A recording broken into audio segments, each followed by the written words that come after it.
when I was really struggling, I had zero money. I was basically unemployed. My wife was carrying the whole thing. She's like, make progress every day. And that's all it was about, was just making a little bit of an incremental step every single day. And as long as you can do that, you will ultimately go far on the journey. You'll achieve the goal. But I don't think that setting the goal as the end result of your life is a worthwhile objective, because you'll oftentimes get there and you'll feel empty. Hello and welcome to the Perpetual Traffic podcast, the show where we talk about business, marketing, and Stephen Baldwin tribute music. I'm Ralph Burns, the founder of Tier 11. I'm Kasim, Aslam, the co-founder of the Driven Mastermind. So glad you have joined us here today, and I don't really even know what that opening line was. You don't know who Stephen Baldwin is?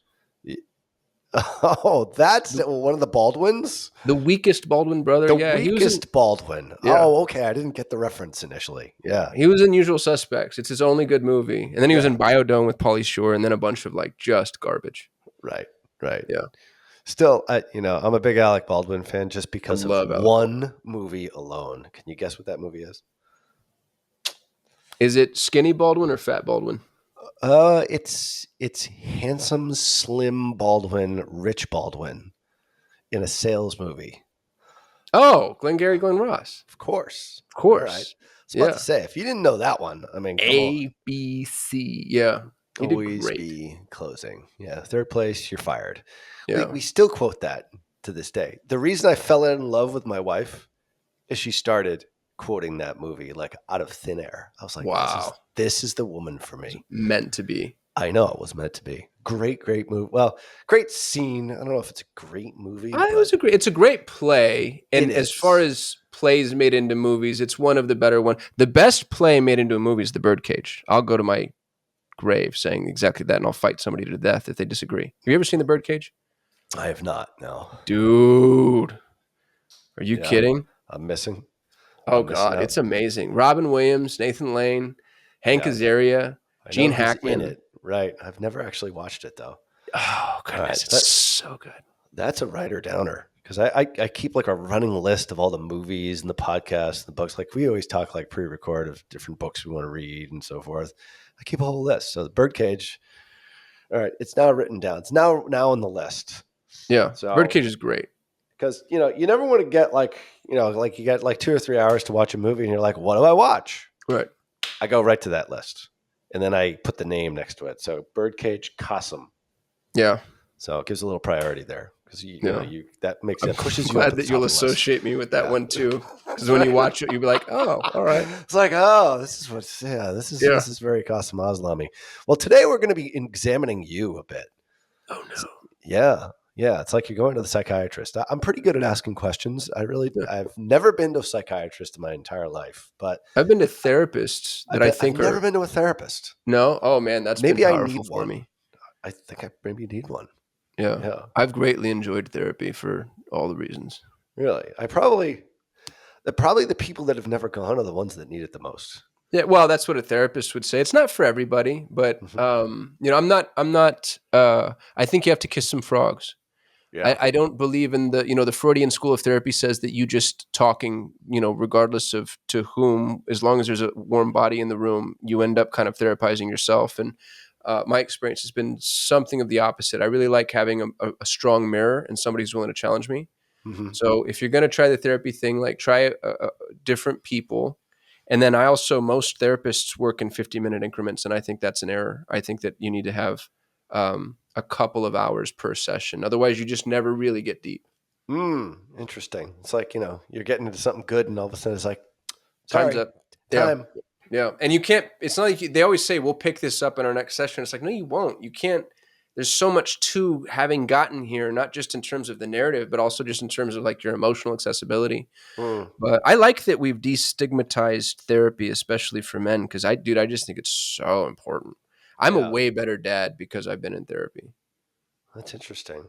I was a member of that Front Row Dads for a little while, and I felt like that was a little bit too deep, too fast for me.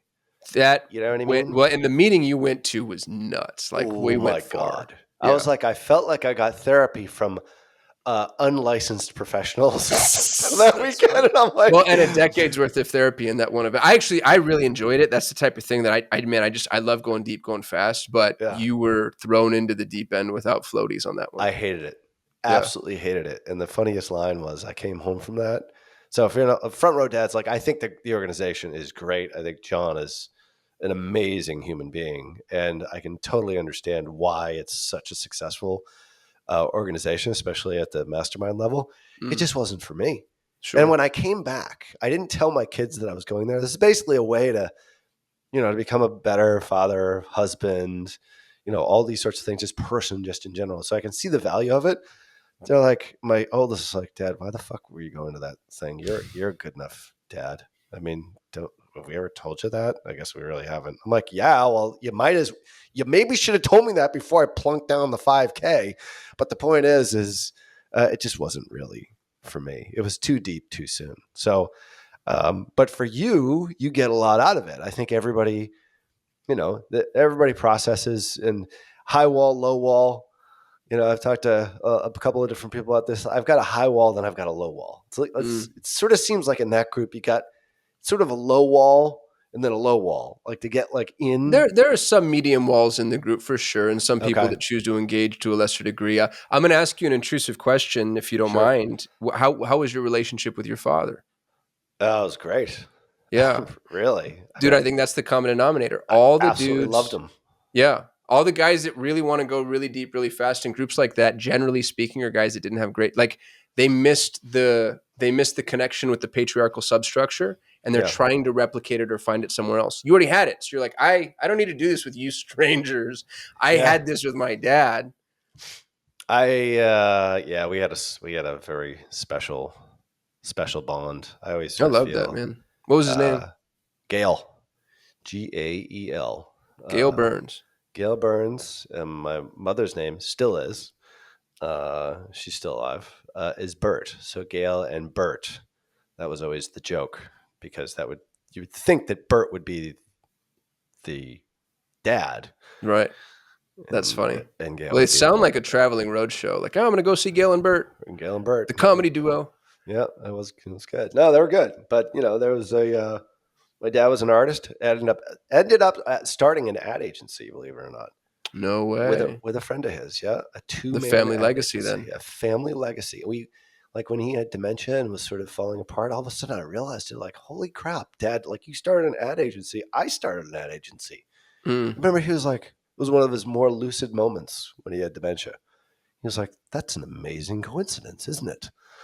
And then he went back to like babbling about, I don't know, a bird that you couldn't see out the window or something like Yeah, that's that. heartbreaking. Yeah. So anyway, not to minimize it, but yeah. So that's about as far as we're going to go down my route here. We're As going to much go therapy as deeper Ralph's with going to you. get. That's about, yeah. That's where the wall ends, the door Aren't you shuts. Irish too? Like, are the Yeah. Irish are We hold it all impossible in. to therapize, according to Martin Scorsese? Yeah, exactly. Exactly. Yeah. Can't really talk about it. Just look at Goodwill Hunting, Yeah. Irish guy from South Boston. Very hard for him to open up from Robin Williams, which apparently was in the Birdcage. So we're kind of bringing it all back around Yeah. to the Birdcage here. All roads lead back to the birdcage. So, and I will remember that when I see that probably this Friday night when me and Jen are struggling to find a good movie on Netflix. So one of the things we talk about here a lot, obviously, is we talk about traffic, we talk about new customer acquisition, all these sorts of things. We talked about some larger concepts the last time we were together about sales and marketing and handoff internally. One of the things I think that we talked about yesterday on the Driven call, and it sort of prompted us to say this is a good episode, is all the things that you can do as an entrepreneur, a business person, whoever you are, agency owner. We obviously know that there are listeners of the show, directors of marketing, and how to prioritize and get the most out of your day. Mm. Because we all have, 24 hours last time I checked? But it's all individual as to how we get the most out of our days. And you and I do it a little bit differently, but I like the style and the way in which you do it. It's a little bit more regimented. Plus, you're in a different spot because you've already sold your business. Like, you sold solutions that you achieved a magnificent goal of most business owners is to kind of get to the top of the mountain, so to speak, and then sell this thing that you built from scratch. And oftentimes that'll lead to people think that that will give them happiness when in fact it won't. It'll actually lead to a lot of emptiness and like, what do I do next? And then, the things that kind of got you there are maybe the things that are different than you're going to need to do in order to start again. And I think you've done a good job of being able to transition from full-time, 100 miles an hour, 100 hours a week, businessman into now you're looking at different ways in which to kind of branch out your career, and you're using your morning rituals and some of the new rituals that you have as a means in which to power that. Am I accurate in stating that? Is that on base, off base? I think it's a really kind interpretation. I think a simpler way to say that with maybe a little more teeth would be that I'm going through a midlife crisis. And I'm trying very desperately not to admit to it. But yeah, when you sell your business, which first of all is adjusted for margin of error, happens exactly 0 times. Right? Like a very small percentage of people ever make it to the exit, which is something I'm really proud of, man. And especially when I saw how hard it really was. Everybody's always said hardest thing I've ever done. And then I went through it and I'm like, yes. It's like, buds for entrepreneurs. Yeah. You get to the other end of it, and I'm still with the agency, but there's such a massive difference. I have a COO who runs the company on a day-to-day basis. I help with the vision and direction, but I'm not running the day-to-day. Yeah. And it's also not mine anymore. And there's just something about that that's a practical reality. I still love the business. I still love the people. I still love the clients, but I don't get to call all the shots, and it's headed in a direction that, somebody else defines. And there's something about the pressure that lives atop of you when the buck stops with you. And when that's gone, you don't realize how much you miss it. That's the weird thing. And that's strange. It's strange. And the other thing that's really strange too, and I think a lot of entrepreneurs fall into this trap and don't realize the trap, and so they become prey to it. But you actually not having to worry about money is a dangerous place to be. Because when you wake up every single day in order to work to pay your mortgage or to make payroll or to whatever, that pressure, while on some ends can be a negative, I think really helps galvanize you to action, and it reminds you why you're doing what you're doing, and it gives you an excuse. And when that pressure goes away, what I've seen in a lot of people is they get really depressed. Yeah. And they don't realize why they're depressed. And so much so that I've seen some of my friends, they end up kind of losing all their money. And it's almost like they've subconsciously put themselves in a position to where they can go back to having received that pressure. I've seen people that have done it 3 or 4 times, make a bunch of money, get depressed, lose their money. And then all of a sudden you see them and they don't realize it. Like, I'm so bummed out I lost my money. I got to go make it back. And you're like, no, dude, you're happier than you've ever been right now. Right. Like, this is where you want to be. So then the question becomes, can you find yourself in that same frame while not forcing it? And I think the way to do that, because I've been meditating on this for the better part of 2 years now, is you have to reset where your zero is. So the pressure is replicated in a way that continues to press you forward towards yet another goal. And maybe that's also unhealthy too. I can hear a bunch of people now screaming in the, whatever, in the car saying, well, or you could just be happy, dude. And that's the other thing too, is there's only so many Mai Tais by the beach. Everybody thinks like, oh, Tim Ferriss, 4-hour work week. I just want to take time off, travel, be with my kids, whatever. And I want to do all those things, but you also want to contribute, and you want to create, and you want to do something meaningful, and you want to help people, and you want to continue to build, and you don't want to just hang up your skis. Like, that part's depressing too. And those people, man, I've seen those people. I had a really, not a very close friend, but a really close acquaintance, we'll say, who was also a client who made an exit, a business his dad started, sold it, and then went and played golf every day. His email signature was, for or whatever, or, right. Instead of sent from my iPhone, it was sent from the golf course. Yeah. And I remember how stressed out this guy would get at the smallest things. Like, if he had to drop a box off at the UPS store, it was just, it was horrible. It was just this gauntlet of a task that he had to accomplish. And it's because over time, his world got so small. Right. They say, if you want to get something done, give it to a busy person. One is because busy people can actually get shit done. And when you're not busy, The smallest things become big, big, big things. So that was a bit of a monologue, dude. I'm sorry, but that's about where I am right now. Well, I think you work so hard. I remember we hit a certain revenue figure. Um, I had it on. It wasn't actually. It was on this wall. It was on that wall right over there, where the Tier 11 sign is.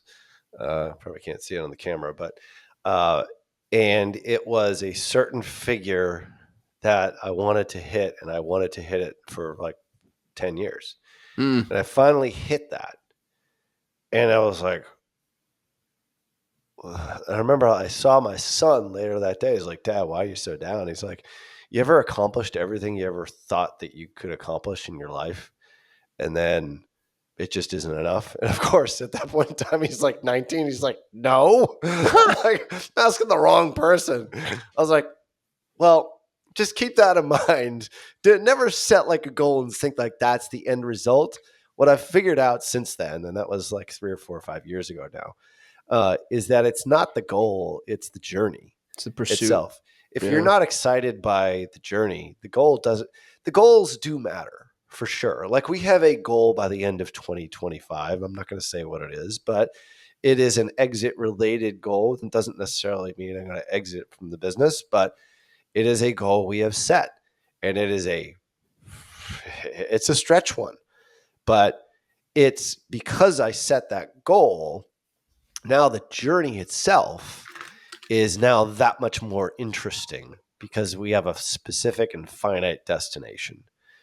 And we've announced it to our entire team. And then we know, like, once we reach that level, then we can go to sort of that next level. And then my goal as a business owner is to create, like Ben Kirshner did at Tenuity, is to create 29 millionaires. Like, I really want to do that. I want to do that with my team. I want people to be able to, really enjoy the benefits of building something great, transforming an industry, doing something that no one else has been able to do before.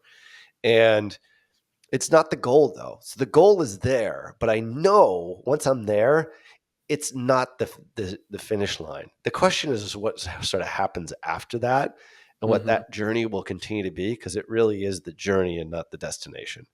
And the journey is the thing that invigorates you and drives you forward. And it drives forward an every single day attitude of like, what can I do every single day, and making every single day count. And when I was really struggling, I had zero money. I was basically unemployed. My wife was carrying the whole thing. She's like, there was this Verizon commercial that used to come on all the time. And she's like, it was like, make progress every day. And that's all it was about, was just making a little bit of an incremental step every single day. And as long as you can do that, you will ultimately, go far on the journey. You'll achieve the goal. But I don't think that setting the goal as the end result of your life is a worthwhile objective, because you'll oftentimes get there and you'll feel empty.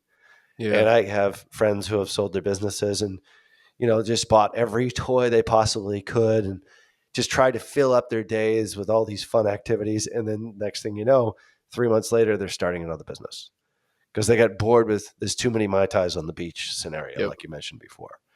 So I think it's a lot of that starts with being disciplined around your morning routine and your routine of the day. Like we all have 24 hours in a day, right? Last time I checked. I like your routine because it's a little bit more disciplined than mine is.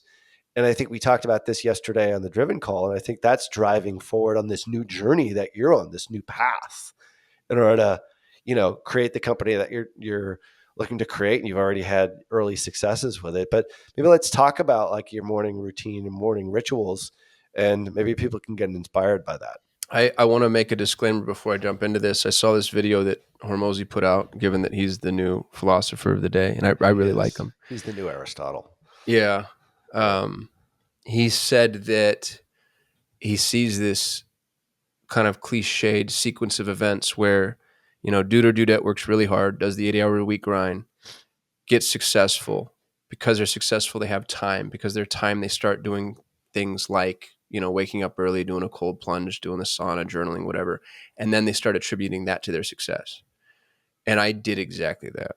I went off the rails with my morning routine. And then I started telling everybody like, oh, well, all you got to do is wake up at 4 o'clock in the morning and do a cold plunge. And then I realized like, no, the last 20 years I worked 80 hours a week and that's all I did. And that's probably what made me successful. Yeah. That said, I do think that once you reach a certain point, it's really important It's for you to stay super profound focused. though, by the way. Isn't it? Yeah, Yeah. it is. Like, I love Yeah. this stuff. Like, Well, yeah. and context is so important. So if you're a young entrepreneur or a young executive, there's no replacement for just putting your nose down and doing the work. And I did it. I did it for 20 years. Grinding.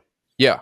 I mean, since I was 19 years old, I've done very consistent 80-hour weeks. It'd be really unusual for me not to work 80 hours a week.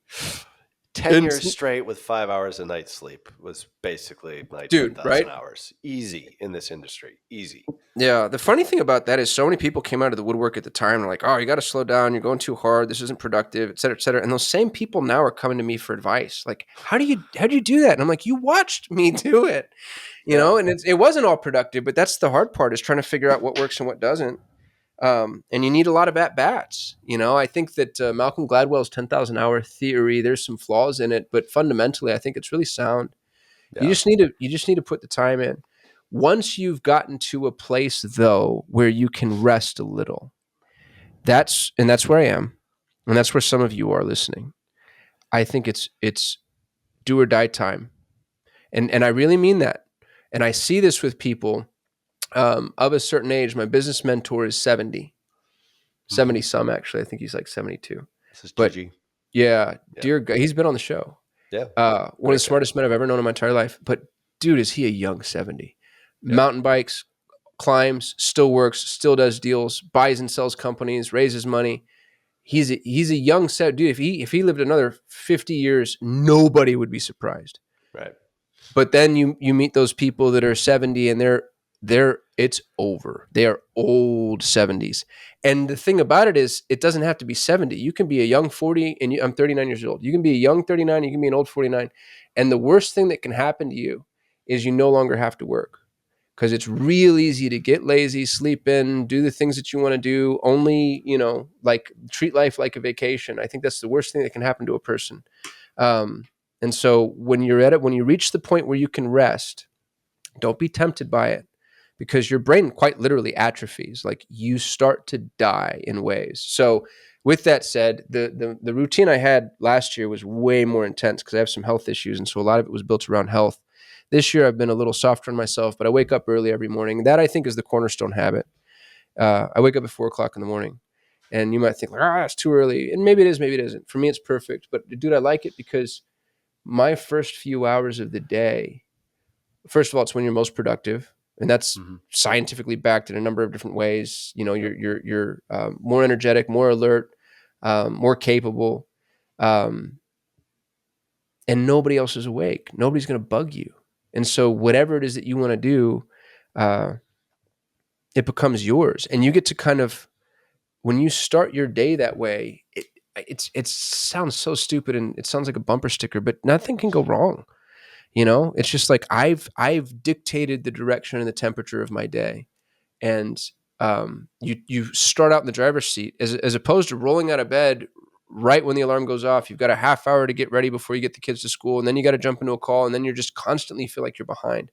So I think waking up is really important, and then stealing. You know, we're talking about John Vroman from Front Row Dads the other day. He's got a whole theory around sweat. He's like, dude, you don't need to be a CrossFitter. You don't need to lift heavy weights. You don't need to do anything massive. Just sweat every day. And for some of us, that might just mean a rigorous walk, if that's all you can do, or, run out to the garage and bang out some push-ups and pull-ups or whatever.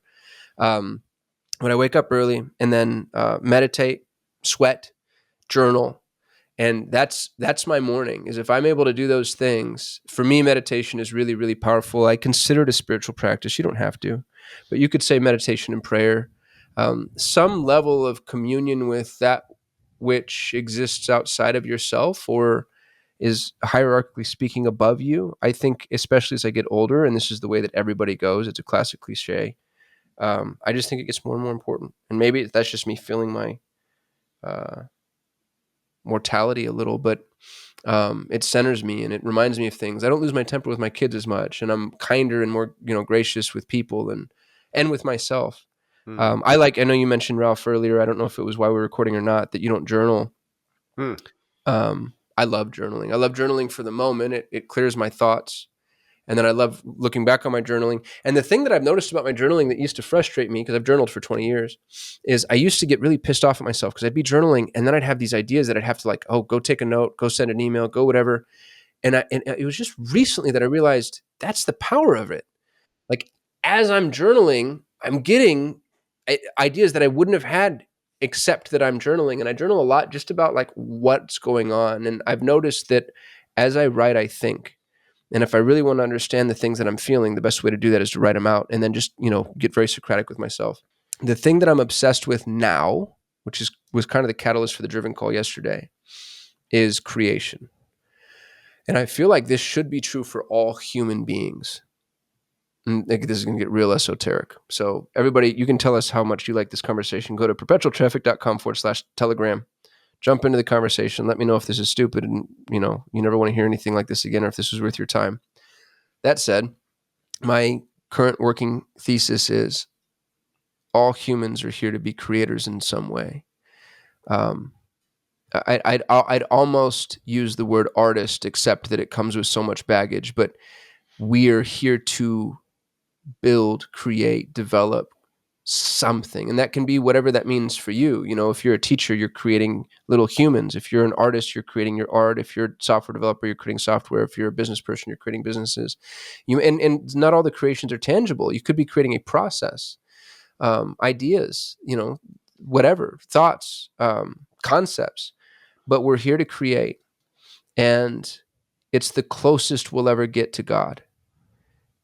If God exists, and I'm still on the fence, but if God exists, and if our role in some way is meant to attempt to replicate that relationship, the closest you can get to a creator is by creating. And the way to honor the time that we've been given, because the time that we've been given, no matter how you look at it, even if you're a hardcore atheist, is a gift. If you didn't think it was, you wouldn't be here. You'd have offed yourself already. You've intrinsically qualified the time that you have by the fact that you still strive to be alive. The time you have is a gift. And if the time you have is a gift, then that means that it's incumbent upon us to be responsible to that time and to use it to the absolute best of our abilities. And I think the way to do that is to create. And the benchmark I have for myself is to create something that has the potential to outlive me, which isn't hard, right? Like 80 years is not a long time. And this podcast could outlive me easily. Sure. Right? If I say something that's kind of, soundbitey and chirpy and somebody picks it up and, it gets quoted at some point, like, will it? Probably not, statistically speaking, but could it? Sure. It's possible.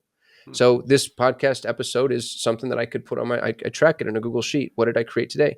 And because I have the luxury of doing this, because I'm, wealthy and free. And I want to make that really clear, by the way. I understand this is a luxury. And it's and getting up at 4:00 in the morning is a luxury, and being able to do a cold plunge in a sauna is a luxury. So all these assholes on Instagram yelling at you about the things that you're not doing, you might not have that luxury. You might still be stuck in the 9 to 5 grind. You might not necessarily be, in a position. My cold plunge was $7,000. You know what I mean? Don't buy plunge.com, by the way. I hate them. They're horrible. Buy any other plunge, but whatever. Bad Broke ratings. down 8 times in 9 months. I'm pissed. Regardless, that's the plunge I have, and it was a luxury that I got to purchase the damn thing. So I'm not telling you these aren't luxuries, but when you do put yourself in this position to where you have the option, I think the right option is to continue to strive. And I think for all people, our goal should be to create something. It can be something small. It could be a tweet, dude, like a thought. And then, when you're creating the hope, and I think this is implied, so it doesn't necessarily need to be said, but I'll say it anyway. The hope is that creation serves. You know what I mean? You serve people. And it's not all altruism, because when you serve others, you end up serving yourself if we're all connected in some way. And, the podcast, again, using that as an example, neither of us are really getting paid to be here. I don't even think that the lead flow there are probably better uses for your time, Ralph, where you'd get more customers. But in terms of bang for your buck, as far as influencing people, I don't know that there's a better, to use Jason Fladlin's term, one to many, as a podcast channel or a social media channel or whatever. So I think if you're listening to this and you resonate with what I'm saying, a good way to start creating would be something like this, but it doesn't have to be. but I'd create something for you. I mean, if you're a chef, cook every day. If you're a parent, there's so much creation to be done as a parent. There's so much. And just the other day, my wife and I sat down and we mapped out all my kids' chores. It's benign, right? It's small. It's maybe a little stupid, but it's creation. Sure. And it has the propensity to outlive me because that's the type of thing that my kids would pass on to their kids. So I'm a little obsessed at the moment. And again, what you're hearing is midlife crisis, right? It's a man trying to live forever. That's what creation Let me put it to is. you this way. Like, for all those people that are saying, all right, that's great, Kasim, because you just sold your business. You have time to create. You have time to take, a cold plunge. You have time to journal. You have time to meditate. You have time to, I don't think you do Orange Theory anymore in the morning. You have time to work out in the morning. I don't have time for that.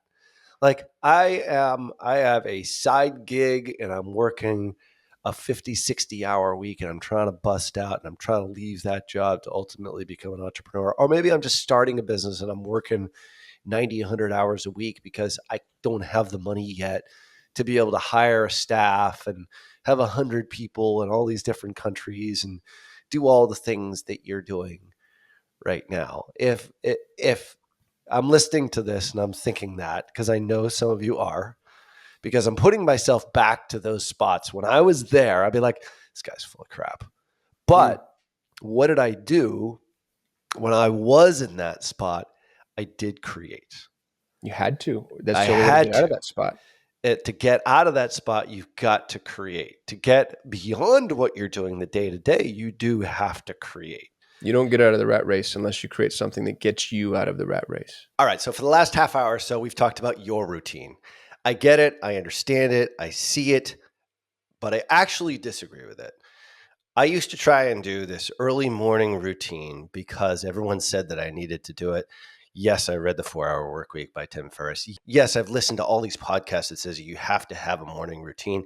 And I actually identify with a couple of entrepreneurs on this who say you don't even need a morning routine. Like, who gives a shit about your morning routine?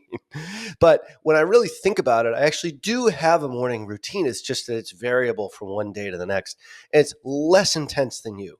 So if you're listening to this show and you're like, oh my God, Kasim wakes up at 4 a.m., I can't possibly do that. Or he spends all this time like thinking and journaling and doing all these things. Like, that's great. That works for you, right? That works for you. That's great for you. I'm happy that it works for you. That does not work for me. I'll tell you exactly what my routine is in the morning. I wake up anywhere between 6 and 7, usually closer to 7, because get this, I have realized that I need to prioritize sleep. Part of my routine, and I realized this, and I said this earlier in the show, for 10 years, I lived on 5 hours of sleep, and it had a deleterious effect on my health. It almost fucking killed me, like twice. Someday we'll talk about that here on the podcast. But anyway, so I'm back on a road to recovery. I learned the hard way. And now that John Moran is part of Tier 11, I talk to him about this all the time because he is overworking himself to a certain degree and he needs to be very, very mindful of his health. So that's the first thing. So I prioritize sleep. I get to bed at 10, in and around that area. Sometimes I stay up later because I might be talking to my wife. And which leads me to one of the more important things in my routine, which has to do with her. So the first thing that I do when I get up in the morning is I put on some kind of either ESPN or something that just is very like there's no conflict. It's just all fun. So sports, routines. I've been watching like the NHL channel right now because it's in the playoffs as of the time of this recording. On the fly on the NHL channel, if you're an NHL fan, actually one of the best shows on TV. Great, because it gets me energized. Okay, like sports and just entertainment gets me energized, gets me ready for the day. As I'm doing this, I'm actually making the bed. I do it. I even make the bed in the hotel. Can you believe that, Kasim? Which is crazy. I make my bed in my hotel, and sometimes I don't even know whether or not the housekeeping staff comes in and actually like changes the sheets or whatever. The point is that feels it's like I haven't started my day if I haven't done that. So, and when my wife doesn't make the bed or I'm away and I come back and I see like the bed isn't made, it's like just like totally pisses me off. But it gives some kind of structure and precision to the day for me internally. Next thing I do is floss, brush my teeth, That's the first thing. Make coffee, start all that. Then I take a shower. Okay. Take a shower. And then there's a cold shower at the end. Last 30 seconds of the shower, ice cold. Another energizing, deep breathing. I'm getting ready for the day. So I've already energized myself. I've accomplished one thing by making the bed. Okay. Brush teeth, floss teeth. Good for health right there. Second thing is I'm listening to some kind of energizing outside source. I might listen to an Audible program while I'm in the shower. There's always something that I'm trying to learn Audible wise, even before I've even started the day. So I'm energized. Then the first thing I do, and I actually have this in my calendar, and this is something I notice that you don't have in your routine, is I have a standing meeting with my wife. Now, not every day, but pretty much I would say 3 to 4 to 5 days of the week. Sometimes she walks with one of her friends. I prioritize the most important thing in my life, which is my marriage. So it's the first meeting that I have. It might be 5 minutes, could be 20 minutes, could be us having coffee together, watching the bird feeders, talking about like what's going on, like looking out the window, that kind of thing. Usually in the springtime, we do this outside. So I prioritize the most important relationship in my life. So when we're talking about routine, this is something that's overlooked. And I've talked to a lot of executives about this, is that the first thing they overlook and take for granted is the relationship they have with their spouse. And it kind of ticks off my wife when, I actually added her to a Google Calendar and we weren't keeping it in the morning. But if it's 5 minutes, if it's 2 minutes, it's, I hate to say it, like, a hug, a kiss, a feeling of appreciation. It sets the tone for the entire day. Because the only thing that I have on my desk that I look at every single day, the only like spiritual or, self-improvement thing is one thing. It's happy wife, happy life. There it is right there. It's the only thing that's on my desk because I realize how important that is. So take that for what it's worth. If you have a relationship, make sure that you're spending time and you're actually allocating time during the day, during the week for that important person, because as an entrepreneur, you forget about it. You take it for granted and then you're fucked. You're screwed. So there is that. Then the first meeting I have is I do a one-on-one with my COO. So my COO and I, it can be 15 minutes, can be 2 hours, but whatever is going on, it's like we debrief and make sure that we're fully aligned with the vision. And I typically will do that in the first hour or so of the morning, 8:30 or 9:30 thereabouts. And then at that point, it's like, dude, start your day, go to work. In between there somewhere, I might throw in a meditation. And I do a gratitude meditation most days. I would say 3 to 5 days per week. I'm not perfect on this either. Sometimes I just feel like I don't need it because I feel energized anyway. But I do it somewhere between the wife meeting and the COO meeting. I wedge in the meditation. And then last but not least, just get to work and just start prioritizing your list. I have lists I use through the Remarkable 2, and I just prioritize exactly what's most important for that day, setting reminders for myself. And that's my morning routine. That's like an hour, maybe, but that's productivity, trying to get yourself ready for the day, but also prioritizing the most important things. And I'm not disparaging people who do a 4-hour routine in the morning. I'm not. Or 3 hours. Or you get up at 4 o'clock, or you get up at 5 o'clock. Like whatever works for you. I find that doesn't work for me because I used to do it. And it's like by the time I finished the routine, it was like 11 o'clock in the morning. I'm like, I haven't gotten anything done yet. So I'm almost the anti-routine person. But when I really do think about it, I actually do have a routine. So if you're listening to what we're talking about here and you're feeling bad, like, oh my God, I don't have a routine like Kasim has, it's okay. It's okay. Because the most important thing is that you get to work and you start prioritizing on the most important things. That meeting with my COO helps me prioritize my focus for that day. And he and I are extremely close. we're trying to transform an industry, and we talk about like how we're going to do that together. And I think that's a great way of starting off the day. And by that time, I'm energized. I'm ready to go. I'm ready to roll. And really what I think you should be doing in the very beginning is creating the collection of processes that replicate the work that you're currently doing right now. And that's a very linear thought, right? It's like, okay, so you're encumbered with 80 hours of work. Yes, cool, understood. Of that work, how much of it can be eliminated? And I stole this from Steve Napolitan, by the way. It's a brilliant, brilliant framework. Look at every task that you do. Question number one, can I eliminate this? Chances are, by the way, the answer is yes to more than you're willing to say.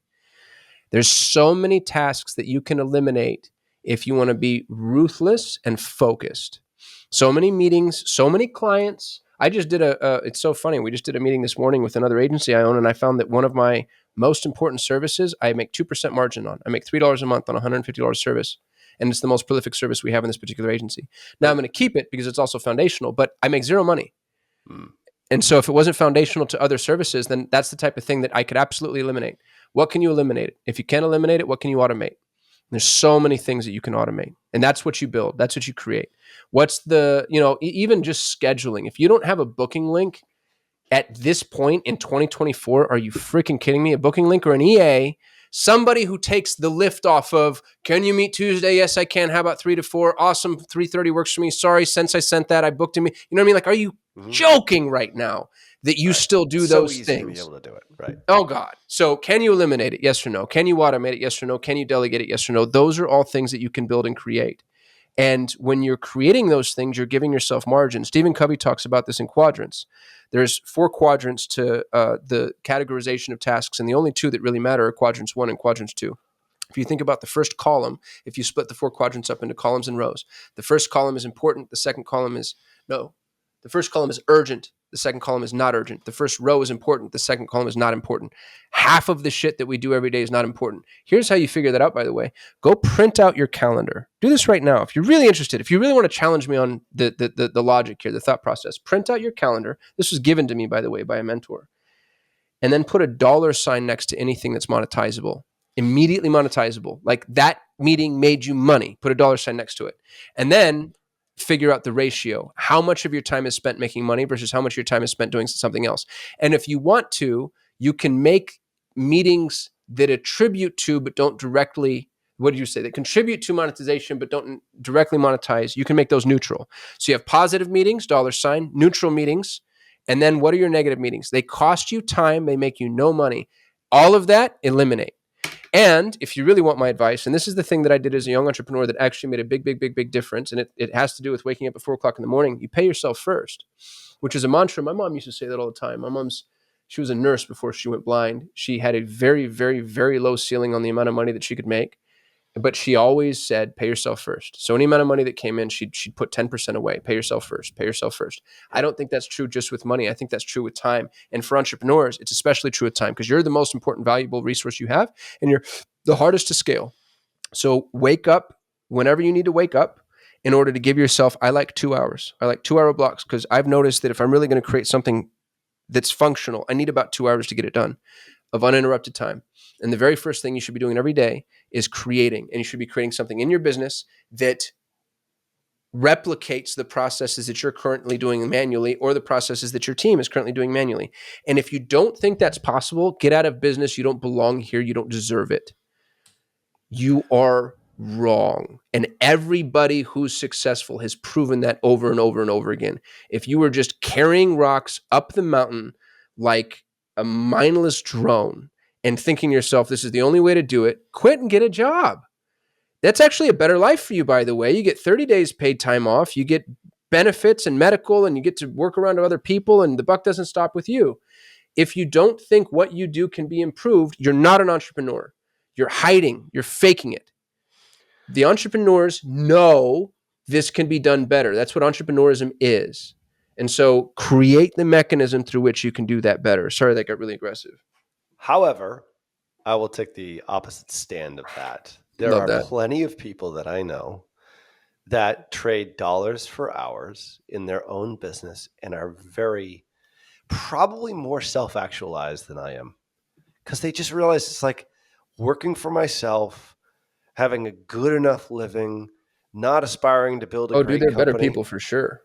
Yeah, I look at, I mean, I guess my wife is probably a good example of this. She's a one-person company, Yeah. and she's figured out how to work, less hours during the week and make more than she ever did in the corporate world, and she's happy. Now, she's in an industry right now that doesn't have a whole lot of growth prospects.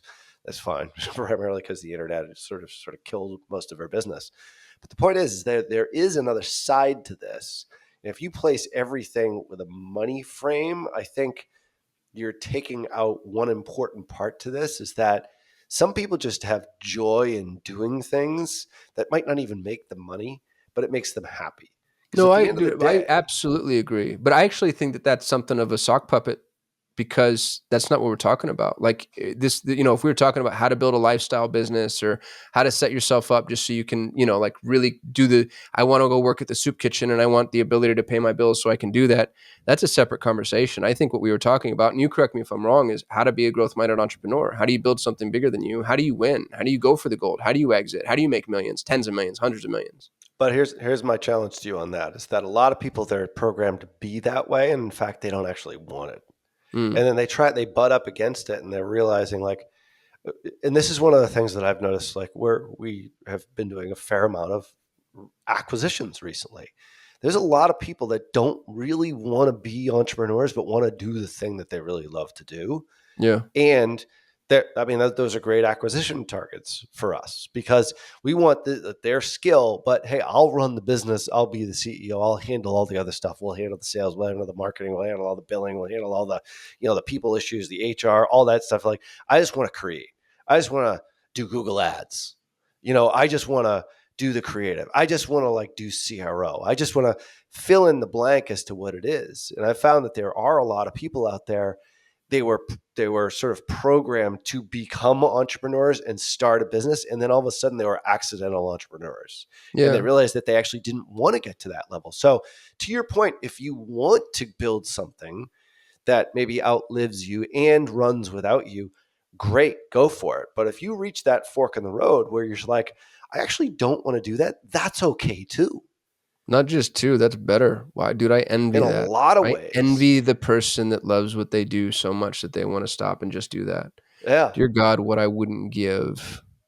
Yeah, but they're I not entrepreneurs, they're not. right? By definition. And They're not. that's, by the way, I'm not telling you that entrepreneurship is the end all be all. Like, it's not, but it's important for us to define terms, and they're not entrepreneurs. They're now a baker or an engineer or Right. whatever it is that they want to stop and do. Yep.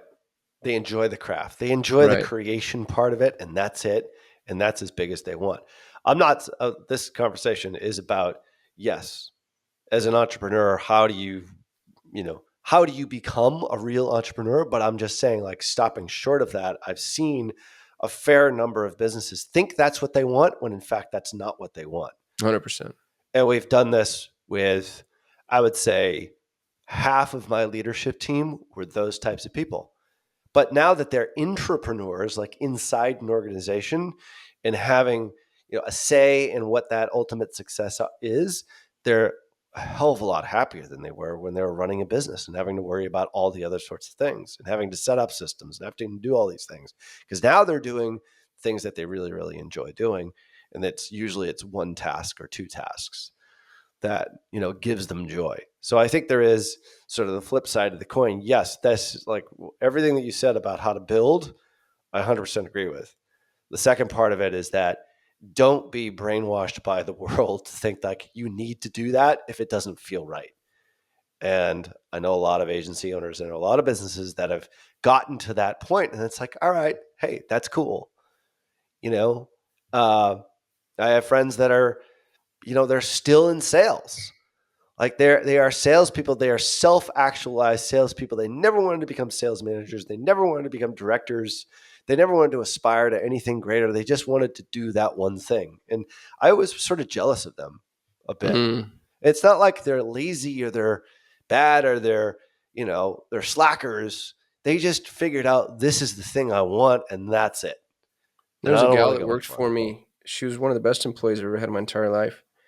And her and her husband outfitted this van, this travel van, and they go on these crazy camping adventures and excursions in this, like, it was one of those things that you could actually like sleep in, and had a little mini kitchen, Yeah. and they had their dog, and Like an her Airstream kind of whole thing. life Yeah. was just like going out and being in the world and the wilderness. And she had that. And then in order to make money, she would write for me, and she was the best writer I've ever had. But anytime I'd really try to like ascend her position beyond what would, even if it meant more money, she knew where her line was. And she's like, no, no, no. My thing is the travel with my husband and my dog.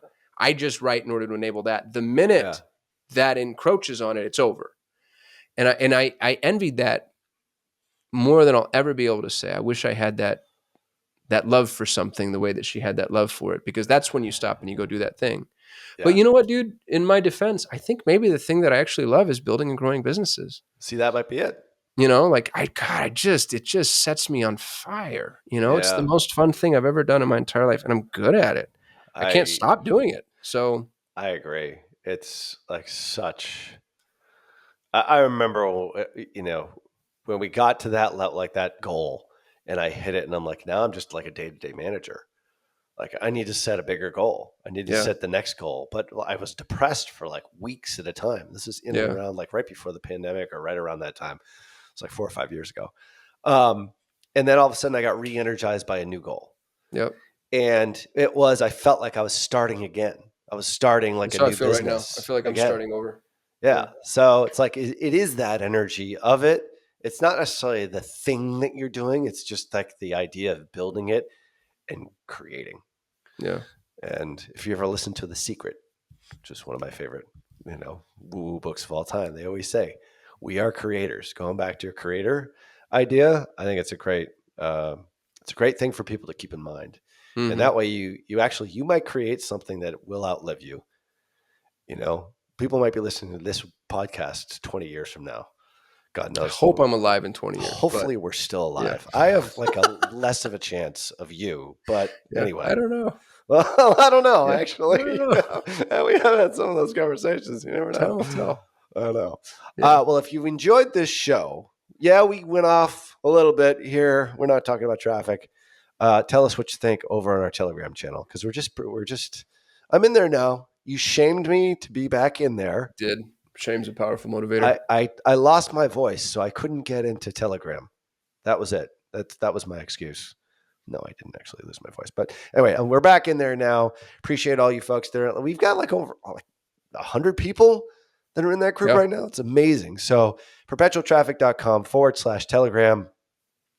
Let's open up a conversation around this and extend it. If you liked this, if you hated it, let us know there. Don't worry. Me and Kasim have very thick skin.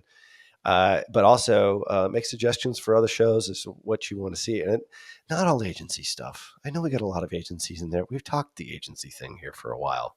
Don't you think, Kasim? Yeah, I think we did it. I think we've cracked the code. Yeah. And maybe moved on. Maybe moved on. Exactly. But let's talk business. Let's find out what you guys want. Appreciate everyone who's in there. And wherever you listen to podcasts, make sure that you do leave a review and a rating wherever you listen to. Ratings over on Spotify, apparently we're lagging a bit. So if you're listening on Spotify, you don't even have to leave a review. Just like tap the star thing. Hopefully it's a 4 or 5 in that range. And make sure that you follow us, speaking of creating, over on Kasim Aslam on all of the socials, as well as myself on LinkedIn. We'll go back and listen to previous episodes, and make sure that you do check out our YouTube channel over at perpetualtraffic.com. On behalf of my awesome co-host, Kasim Aslam. Peace. Until next show, see ya.